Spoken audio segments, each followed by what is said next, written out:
పూర్వకాలంలో నర్మదా నది బ్రహ్మని గురించి చాలా సంవత్సరాలు తపస్సు చేసింది. సంతోషించిన బ్రహ్మ ఆమెను ఒక వరం అడగమని అడిగాడు.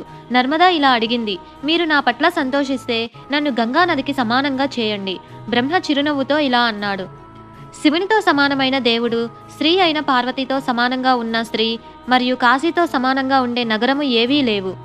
బ్రహ్మ మాటలు విన్న నర్మద కాశీకి వెళ్లి పిల్పిల తీర్థంలో శివలింగాన్ని స్థాపించి తపస్సు చేయడం ప్రారంభించింది. శంకర భగవానుడు చాలా సంతోషించి ఒక వరం కోరుకోమని అడిగాడు. నర్మద అప్పుడు, ప్రభు, అల్పమైన వరాలను కోరుకోవడం వల్ల ప్రయోజనం ఏమిటి? నీ పాదాల పట్ల నా భక్తి చెక్కు చెదరకుండా ఉండనివ్వండి. నర్మదా మాటలు విన్న శంకరుడు చాలా సంతోషించి ఇలా అన్నాడు, నర్మదా, నా ఆశీర్వాదంతో నీ ఒడ్డున ఉన్న శిలలన్నీ శివలింగాలుగా మారతాయి. గంగా స్నానం చేసిన వెంటనే పాపాలు నశిస్తాయి. యమునా నదిలో 7 రోజుల స్నానంతో సమస్త పాపాలను నశిస్తుంది. సరస్వతీ నదిలో 3 రోజుల స్నానంతో సమస్త పాపాలను నశింపజేస్తుంది. అయితే నిన్ను చూడగానే సర్వ పాపాలు నశిస్తాయి. నీవు ప్రతిష్ఠించిన నర్మదేశ్వర శివలింగం పుణ్యాన్ని, మోక్షాన్ని ప్రసాదిస్తుంది. నర్మద కూడా అంత స్వచ్ఛతను పొంది సంతోషించింది. అందుకే నర్మద ప్రతి గులకరాయి శంకరుడని అంటారు.